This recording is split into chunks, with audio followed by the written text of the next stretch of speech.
নমস্কার, শুভ সন্ধ্যা। নিউজ ভ্যানগার্ডের পর্দায় প্রত্যেককে স্বাগত জানাচ্ছি। এই মুহূর্তে আপনাদের সাথে আমি রয়েছি অঙ্কিতা। চোখ রাখছি এই মুহূর্তের গুরুত্বপূর্ণ সংবাদের দিকে। গোপন খবরের ভিত্তিতে ধলাই জেলা আবগারি দফতরের আধিকারিকরা মনু এবং 82 মাইল এলাকায় বেশ কিছু হোটেল সহ দোকানে অভিযান চালায়। আর এই অভিযানে প্রায় 30 থেকে 40 হাজার টাকার বিলেতি মদ উদ্ধার করতে সক্ষম হয় আবগারি দফতরের কর্মীরা। এক সাক্ষাৎকারে আবগারি দফতরের আধিকারিক তিমির চাকমা ঠিক কি বলছেন শোনাচ্ছি। সুপারিনটেন্ডেন্ট স্যারের নেতৃত্বে কামরুল স্যারের নেতৃত্বে স্যার ইনফরমেশন দিছিল বা আমাদের যে এক্সাইজ গার্ড আছে তারা ইনফরমেশন দিছিল। যে ইনফরমেশনটিতে আমরা 82 মাইল আর মন্দিরটা রেড করি। রেড করে আমরা আনুমানিক বিয়ার আর আইএফএল যার বাজার মূল্য কমসে কম 30 থেকে 40 হাজার টাকা হতে পারে। আমরা আর একটা কেসও করা হবে। এরপরে আমরা দেখি নেক্সট কেসগুলো কোর্টে জমা দেওয়া হবে।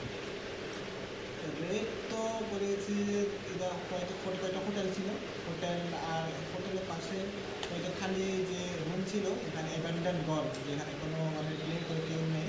তো এখানে সার্চ করে পেয়েছি এগুলো।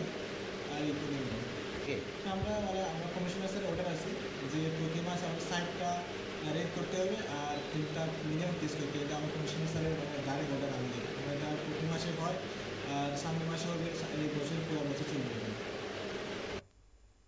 আপনারা শুনলেন পুলিশের বক্তব্য। ধলাই জেলার মনু এবং 82 মাইল এলাকা থেকে উদ্ধার হয়েছে বিপুল পরিমাণে নেশা সামগ্রী। জেলা আবগারি দফতর এবং স্থানীয় পুলিশের যৌথ অভিযানে কিন্তু এই সাফল্য এসেছে। নেশার যে রমরমা বা নেশা ব্যবসা যে রাজ্যে অব্যাহত রয়েছে তার বারবার প্রমাণ কিন্তু মিলছে এ ধরনের অভিযানকে কেন্দ্র করে। কারণ প্রতিদিন পুলিশের হাতে ধরা পড়ছে লক্ষ লক্ষ কোটি কোটি টাকার নেশা সামগ্রী। কিন্তু সে জায়গায় প্রশ্ন হচ্ছে যে প্রতিদিন যদি এত পরিমাণে নেশার সামগ্রী আটক করা হয়, তবে সে জায়গায় নেশা সামগ্রী আদান প্রদান বা ব্যবসার ক্ষেত্রে কিভাবে এত সাহস পায় নেশা কারবারিরা। আর সেই জায়গাতেই একাধিক প্রশ্ন অবশ্যই থেকে যায়। কারণ দেখা যায় যে গাড়ির সহচালক বা এই নেশা কারবারিদের মূল মাস্টারমাইন্ডকে না ধরে সেখানে সাঙ্গপাঙ্গদেরই ধরা হয় এবং সেই জায়গায় তাদের কঠোর ব্যবস্থা গ্রহণ করা হয় না। এই সমস্ত বিষয়গুলিকে কেন্দ্র করে রাজ্যে প্রতিনিয়ত নেশার রমরমা বা নেশার বাণিজ্য অব্যাহত থাকছে। তাই খুব দ্রুত যেন নেশা কারবারের মূল মাস্টারমাইন্ডকে গ্রেফতার করা এবং তাদের বিরুদ্ধে কঠোর থেকে কঠোর পদক্ষেপ গ্রহণ করার যেন ব্যবস্থা করা হয়। আর তাতেই রাজ্যে নেশার আদান প্রদান বাণিজ্য অনেকটা কমবে বলে মনে করছে শুভবুদ্ধি সম্পন্ন মহল। নিয়ে নিচ্ছি ছোট্ট একটি বিজ্ঞাপন বিরতির সঙ্গে থাকুন।